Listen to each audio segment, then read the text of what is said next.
students. So we have started our chapter lesson number 1 my struggle for education. तो हम ये chapter पढ़ चुके थे आधा कि किस तरह से बीटी वॉशिंगटन ने संघर्ष किया था एजुकेशन शिक्षा प्राप्त करने के लिए। तो हमने क्या देखा था कि एक दिन कोल माइन में काम करते वक्त उन्होंने दो लोगों की बातें सुनी थी कि वो किसी एक इंस्टीट्यूट के बारे में बात कर रहे थे जिसका नाम था Hampton normal and agriculture institute in Virginia, जो कि कहाँ पर था, वर्जीनिया में था, बहुत दूर था। तो उन्होंने डिसाइड किया था कि वो इतना अच्छा स्कूल इंस्टीट्यूट है तो मुझे वहाँ जाके पढ़ाई करना है। तो उन्होंने डिसाइड किया और अपनी मदर से परमिशन मांगी। तो मदर को पता था कि इसका रास्ता भी नहीं पता कि कहाँ पर है, कैसा इंस्टीट्यूट है, तो ये किस तरह से जाके पढ़ाई करेगा। फिर भी उसकी मदर उसे परमिशन दे देती जाकर पढ़ने के लिए, और उनके पास कुछ भी पैसे नहीं थे। तो उनके भाई ने, जो उनका भाई का नाम क्या था, जॉन था, तो वो कुछ पैसे देते हैं उनकी हेल्प करने के लिए और वो जाते हैं आगे हैम्पटन के लिए। और जब हैम्पटन के लिए वो निकले हैं तो बहुत ज़्यादा दूर है, आधे रास्ते में ही उनके पैसे ख़त्म हो जाते हैं और वो रिचमंड पहुंचते हैं, जो कि आधे रास्ते में वहाँ पर पहुंचते उनके पैसे ख़त्म हो जाते हैं। उनके पास कुछ भी खाने के लिए नहीं है, ना ही रहने के लिए जगह है, तो वो रोड पर सोते हैं। और फिर जब सुबह उठते हैं तो उन्होंने देखा कि एक शिप में अनलोडिंग का काम चल रहा है। तो वहाँ पे उससे जो कैप्टन है उससे बोलते हैं क्या मैं आपके साथ काम कर सकता हूँ। तो काम करने का उससे कुछ पैसे मिलते हैं। कुछ दिनों तक वहीं पर वो काम करते हैं और पैसा इकट्ठा करते हैं, और फिर उसके बाद पैसा इकट्ठा करने के बाद वो कैप्टन से को थैंक यू बोलते हैं कि आपने मुझे काम दिया, और वो फिर से अपनी जर्नी के लिए निकल जाते हैं। सो ओपन पेज नंबर 7, यहाँ तक हम रीड कर चुके थे। Now we will start from this paragraph. Without any unusual occurrence I reached Hampton. अब पैसा इकट्ठा करने के बाद वो आगे अपने रास्ते पे चल जाते हैं और वो हैम्पटन पहुँच जाते हैं। With a surplus of exactly 50 cents with which to begin my education। अब उनके पास क्या थे, 50 cents। जिस तरह से हमारी करेंसी रुपीज़ और पैसा है उसी तरह से वहाँ पर क्या चलती है, सेंट्स चलते हैं। तो उनके पास 50 सेंट्स अभी भी थे जिससे कि अपनी एजुकेशन वो स्टार्ट कर सकते थे। To me it had been a long eventful journey, but the first sight of the large 3-story brick school building seemed to have rewarded me for all that I had undergone in order to reach the place। अब उनकी journey जो थी बहुत ज़्यादा लंबे समय वाली थी और बहुत ज़्यादा परेशानियों का सामना करना पड़ा था उन्हें यहाँ तक पहुँचने के लिए। लेकिन जैसे ही उन्होंने पहला नज़ारा देखा एक 3 मंजिला बिल्डिंग का, जो कि बहुत अच्छी स्कूल बिल्डिंग बनी हुई है, तो वो अपने रास्ते में उन्होंने जो भी परेशानियां फेस करी उन सबको वो भूल जाते हैं और बोलते हैं जो भी परेशानियां मैंने फेस करी हैं उनका परिणाम मुझे यहाँ पे फल अच्छा मिल गया है।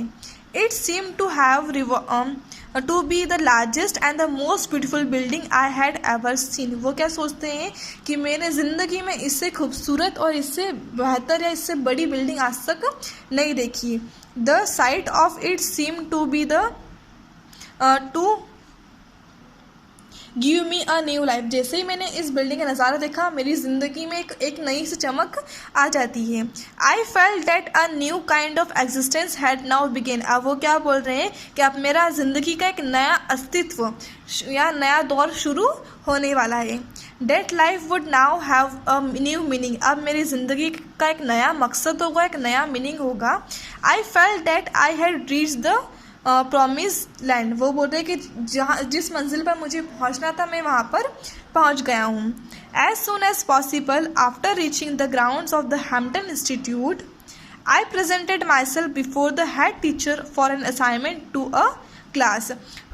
अब जैसे ही वो वहाँ पर हैम्पटन के ग्राउंड में पहुँचते हैं हैम्पटन इंस्टीट्यूट के, तो वो अपने आप को एक हेड टीचर जो है वहाँ पे जो हेड टीचर है जो दूसरी सबको क्लास असाइन करते हैं कि कौन किस क्लास में पढ़ने वाला जो एडमिशन लेते हैं, तो उन हेड टीचर के पास वो पहुँच जाते हैं।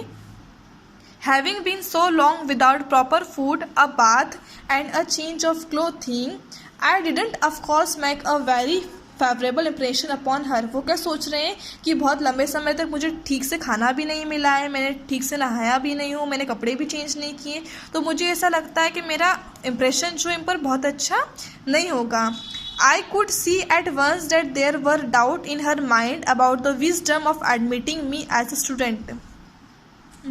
तो मुझे उनके चेहरे पर जो डाउट्स नज़र आ रहे थे, जिससे कि उन्होंने मुझे देखा तो ना ही मैंने प्रॉपर कपड़े पहन रखे थे और ना ही मैं ज़्यादा इंटेलिजेंट भी दिखाई दे रहा था। तो उनके माइंड में बहुत ज़्यादा डाउट आ रहे थे कि मुझे स्कूल इंस्टीट्यूट में एडमिट करना चाहिए या नहीं।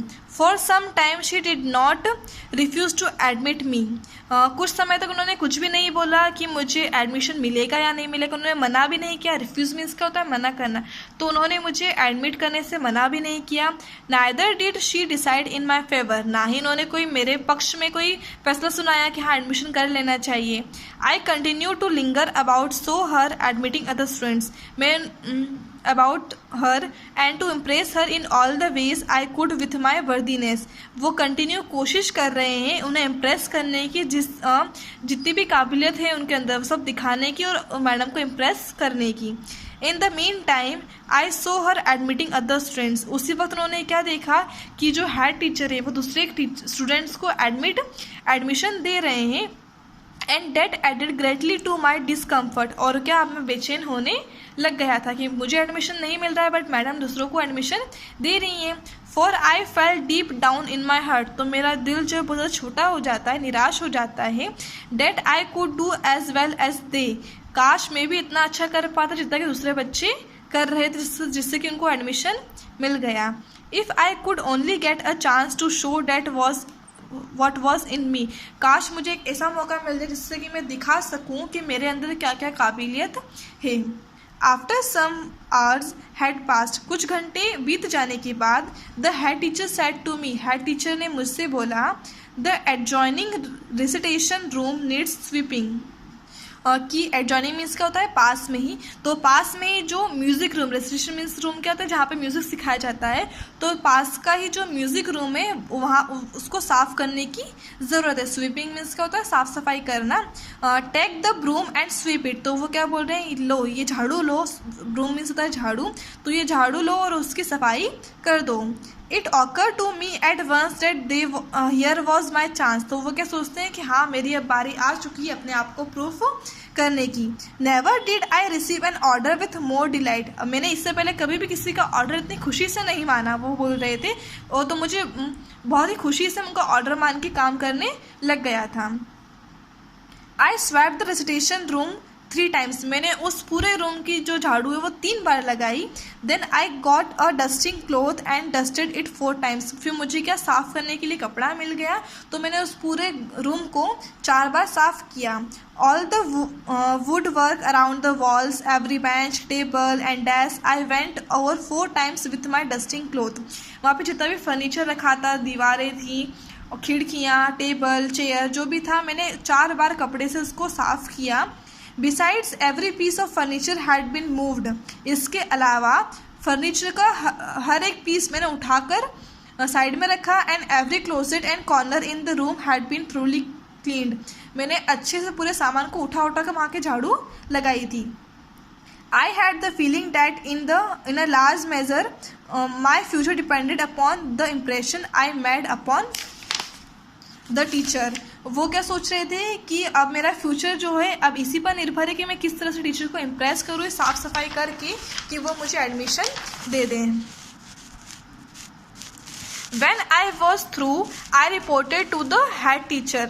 जब मैं ये सब काम कर रहा था उसके बाद जो है हेड टीचर वहाँ पे आते हैं। She was a Yankee woman who knew just where to look for dirt। अब यंकी वुमन मीन्स क्या होता है? ऐसी वुमन जो कि यूनाइटेड स्टेट में नॉर्थ पार्ट में रहती है, इनको यंकी वुमन बोलता है।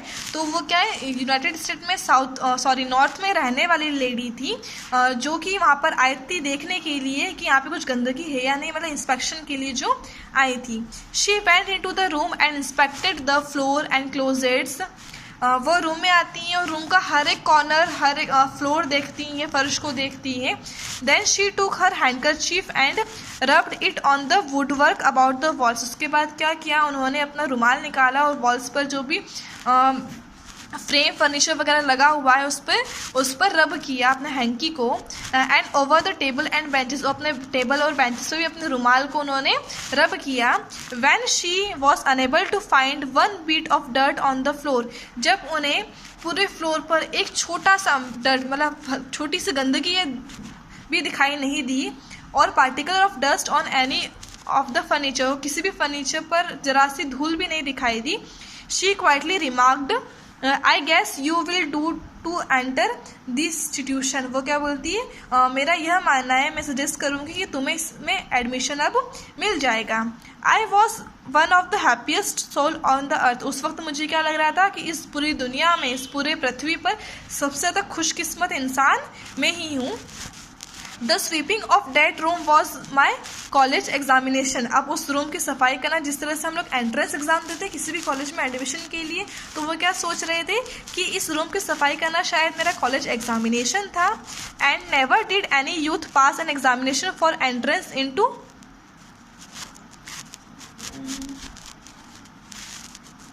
हार्वर्ड और Yale that gave him more genuine satisfaction. अब वो क्या बोल रहे हैं कि इससे पहले कभी भी किसी यंगस्टर को ऐसे एग्ज़ाम देने का मौका नहीं मिला होगा. मैं अपने आप से सेटिस्फाइड हूँ कि मैंने इस एग्ज़ाम को पास मैंने कर लिया. I have pass several examination since then. मैंने अपनी ज़िंदगी में उसके बाद बहुत सारे एग्जामिनेशन पास किए. But I have always felt that this was the best one I ever pass. उन्हें क्या लगता है कि हमेशा उन्हें यही लगा कि सबसे अच्छा एग्ज़ाम जो उन्होंने पास किया था वो यही पास किया था कि उन्हें इतने अच्छे इंस्टीट्यूशन में पढ़ाई करने का मौका मिला था. और उन्होंने अपनी लाइफ का एक गोल सेट कर लिया था कि मुझे इस इंस्टीट्यूट में ही पढ़ाई करना है और अपना करियर बनाना है. तो इस तरह से W.T. वॉशिंगटन ने बहुत ज़्यादा एफर्ट्स दिए थे, बहुत ज़्यादा परेशानियों का सामना किया था अपनी एजुकेशन को प्राप्त करने के लिए.